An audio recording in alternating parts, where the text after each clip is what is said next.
Et Spectacle. Ouais, en spectacle. En spectacle, j'ai dit conseil. Non, en spectacle, j'ai dit conseil. Non, en spectacle. Les deux, ils s'habillent bien, j'aime bien comment ils s'habillent. C'est-à-dire, ouais, franchement, un petit clin d'œil. Merci. Non, Je te... pas le droit de dire Cristiano. Non. Stade Lavallois TV du jour, bonjour. Aujourd'hui, on va avoir le plaisir de pouvoir accueillir un joueur en prêt en provenance de Lorient. J'ai nommé Monsieur Cyriné Doucouré. Merci Cyriné de t'être rendu disponible pour nous. De rien, ça me fait plaisir. Alors Cyriné, ici, en fait, t'es pas en terrain inconnu. Enfin, t'es arrivé cet été en prêt de Lorient, comme je disais. En fait, t'es pas en terrain inconnu car en fait, t'as déjà joué avec Peter, donc Wane, Thibaut Vargas et Malik Choukounte. Est-ce que tu as eu des contacts avec eux avant de venir ici? J'ai pas joué avec Malik, je l'ai regardé quand j'étais plus petit, mais j'ai joué avec Amine. Et forcément, quand tu sais que tu as des approches d'un club, bah tu essaies de te renseigner. Je les ai eu un petit peu, j'ai eu d'autres joueurs qui étaient passés par là aussi. J'en ai entendu que du bien et forcément ça a conforté mon choix. Justement, tu me parlais d'autres joueurs avec qui tu avais eu contact. Il y a Pablo Pagis qui était au club l'an dernier, avec qui tu as joué aussi, je crois. Tu as eu des échanges avec lui également ou pas? Si, franchement, bah, vu son prêt l'année dernière, bah, ça donnait envie. J'ai vu qu'il s'était éclaté et comme je disais, je voulais m'éclater aussi et franchement, ouais, ça a joué. L'intégration pour le moment, comment ça se passe pour toi avec l'effectif? Bah, comme c'est un club très familial et tout, c'est pas forcément difficile de s'intégrer. Ça veut dire, franchement, je me sens bien. En plus, il y a beaucoup de jeunes et on arrive à faire... on arrive à, entre guillemets, créer cette alchimie entre les anciens et les jeunes, et du coup, c'est bien. Tu fais partie des plus jeunes de l'effectif, si je dis pas de bêtises. Ouais, c'est ça. Quoi, 22 ans? Ouais, 22. Pour 1 mètre combien? 95. Et Malik, il fait combien? Et Malik, je sais pas. Mais t'es plus grand que lui. Ouais, je pense, hein, je pense.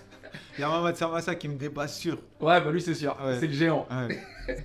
Lors de ton arrivée au Stade Lavallois, qui était la première personne que tu as informée, en fait, du fait que tu avais pris ta décision? C'était mon frère. Hein. C'était mon frère en étant... Grand frère ou petit frère? Grand frère. Et du coup, bah, on s'est rejoint à Laval et on a regardé le match de Guingamp ensemble. J'avais pas encore signé, mais on était venu voir un peu comment ça se déroulait au club et ça s'était bien passé. Et du coup, ton frère, il a un petit peu un rôle d'agent ou de conseiller, mais parce que c'est ton frère? Non, c'est un peu un rôle de conseiller. Et bah, il me suit depuis que je suis jeune et voilà, on est comme ça. Ok, bon, ça marche. Selon toi, en attaquant, ça doit mettre combien de buts par saison? Franchement, en attaquant, ça ne doit pas se mettre de limite. Bah, parce que ça traverse plusieurs périodes. Il y a des périodes où tout va marcher.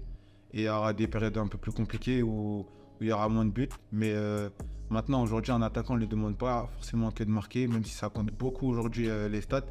Ça veut dire que je ne pense pas qu'il faut qu'il se mette forcément de limite ou de step. Il prend ce qu'il a à prendre et voilà. T'es pas passé également loin d'une sélection avec le Mali. T'avais été appelé dans un groupe de 27 joueurs assez élargi pour les qualifications de la CAN. Non, pour la CAN. Non, j'y étais à la CAN, mais après pour diverses raisons, j'avais pas pu jouer. Maintenant, j'étais intégralement avec le groupe. Hein. C'est-à-dire que pendant un mois non-stop, on était en sélection.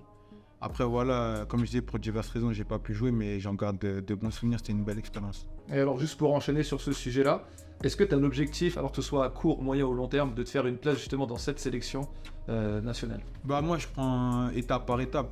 Aujourd'hui, je pense que ça va passer par des performances avec Laval. Du coup, voilà, faire les choses bien en club et ensuite voir par la suite. Cyriné, tu fais quoi de ton temps libre?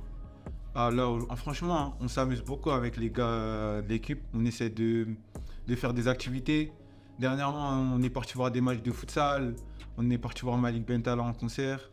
Et en spectacle? Ouais, en spectacle. En spectacle, j'ai dit conseil. Non, en spectacle, j'ai dit concert. Non, en spectacle. Et non, franchement, 7 heures, on essaie de s'occuper. On joue un peu à la PlayStation. Après, je l'ai un peu et... Tu te prends à la play? Ah, franchement, je suis pas mal. Hein. Ah, franchement, j'ai perdu mon niveau parce que je joue moins. Mais franchement, je suis pas mal. Bon, ça va. On va demander aux autres quand même de savoir si c'est vrai. Déjà, je pense que je suis le meilleur de l'équipe déjà. Ah bon, déjà, tu mets les choses au clair. Ouais, déjà, je pense que je suis le meilleur. Et je vais faire plaisir à Léo et Mathis. Je leur fais un petit clin d'œil, ils sont derrière la caméra, ils bossent bien. Si t'étais pas footballeur, t'aurais fait quoi, Cyriné? Je pense que j'aurais fait styliste. Styliste? Ouais, j'aime bien. En plus, les deux, ils s'habillent bien. J'aime bien comment ils s'habillent. C'est-à-dire, ouais, franchement, un petit clin d'œil. Merci. Je te propose de terminer par un jeu. On va faire le joueur offensif idéal selon toi. Pas le droit de dire 2 fois le même joueur, toute génération confondue. Pied droit. Cristiano. Pied gauche. Messi. Jeu de tête. Il faudra dire des fois Drogba. Détente. Détente. Pas le droit de dire Cristiano. Non. Détente. Ça, faut bien choisir. Je peux t'aider. Erling, Zlatan. Ouais, je pense Zlatan. Hein. Zlatan. Ouais. Jeu de haut but. Neymar. Finition. Non, Neymar, je vais le garder pour les skills. Ok. Mais franchement, personnellement, Ouais. c'était pas le plus grand, le plus costaud que j'ai vu. Mais en tout cas, quand on a affronté le PSG, sa capacité, en tout cas son style à garder les ballons de haut but. En plus, c'est pas un neuf, c'est pas un C'est pivot. pas un 9 pur. C'était incroyable. Mais du coup, tu le gardes pour jeu de haut but. Ouais, ou non, pour je le jeu de- garde pour les skills. Pour les Jeu de haut ouais. but. Non. On met qui, Malik. Malik? Jeu de haut but. J'avoue, Malik, c'est une ref. Hein. Malik, c'est une ref. On garde Malik? Ouais, on garde Malik. Bon, allez, on va lui faire plaisir. Dribble. Neymar. Ok. Vitesse. Mbappé. Et pour terminer, la finition. Un tueur. Ouais. Je pense qu'il y a un tueur. J'ai dit Zlatan, j'ai dit CR7, j'ai dit Drogba. Si tu veux, je peux t'aider. Vas-y, dis-moi. Il y a Erling, t'as toujours pas dit. Ouais, si, non, franchement, Erling. Agüero, c'était incroyable. Agüero, c'était fort aussi. Benzema. Ah, Karim. J'avoue, Karim, je suis obligé de le citer. Karim Benzema. Ouais, je dirais Karim. Voilà, on a un super joueur là. Il vaut Ouais. combien ce joueur là actuellement? Laisse tomber carrément, on peut même pas l'évaluer. là. Inestimable. Ouais, inestimable. Bon, Cyril, je te remercie beaucoup et on te souhaite bon courage pour le reste de la saison qui arrive. Merci.